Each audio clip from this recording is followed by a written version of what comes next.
منځ و.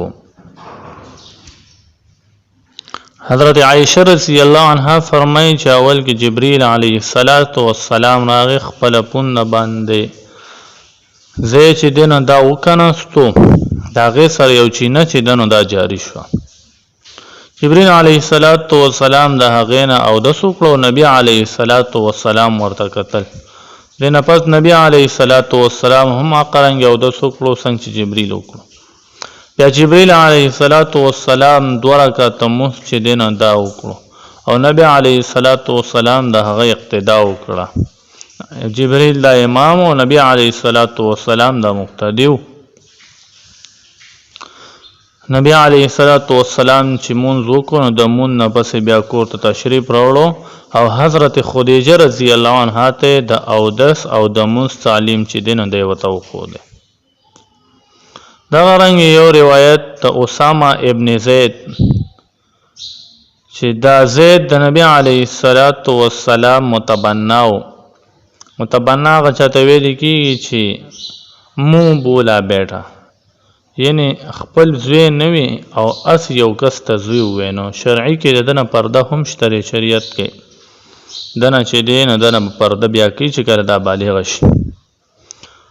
زید جون دا د حارث و او حارثه او دا چاره تختول په وړو کوالی باندې بیا په مدینه په مکه مکرمه کې چا خرڅو. نبی علیه السلام واغ سوغی ترا به خپل قوم له خبر شون راغل و پسې وته چې دا مونږ بوزو. نبی اسلام ته چې بوې ته خول دنه تاسو کې چې دا سر په خوشاله زی نه بالکل زینه باندې کوم پلارو اترونو وته وي دا وته چې یره د نبی علیه السلام زه چې دنه دا خو خوم تاسو په ځای باندې حالت کې پات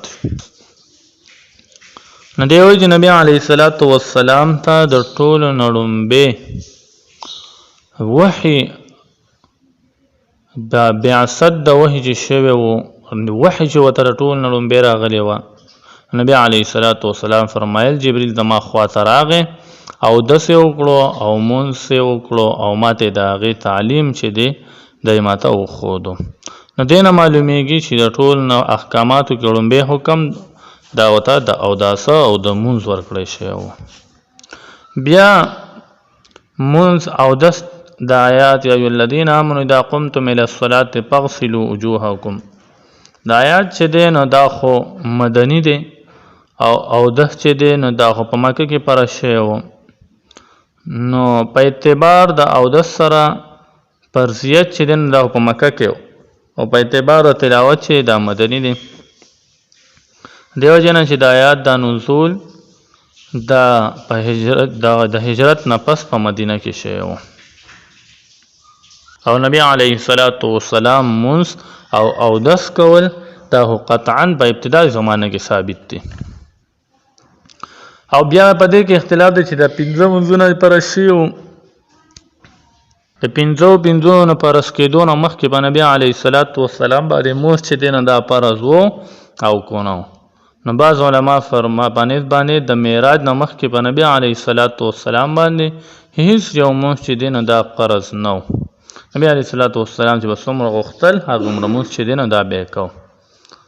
هغه ټیم کې ورته صرف د شپې د مونځ چې دی نه دا ورته حکم شوی او بعض علما وایي چې نه په ابتدا د بعثت کې په نبی علیه السلام باندې 2 منځونه چې دی نه دا فرض و او 2 رکعاته و 2 رکعاته د سار او 2 رکعاته د مازیګر. الله جل جلاله فرمایي وسبح بحمد ربك بالعشي والإبكار وسبح بحمد ربك قبل طلوع الشمس وقبل غروبها واقم الصلاة طرفي النهار. مقاتل ابن سلیمان نه نقل چې الله تعالی جل جلاله په ابتدا کې 2 رکعاته د سحر او 2 رکعاته د ماښام چې دی نو دا فرض کړ. بیا 15 منځونه په معراج کې چې دی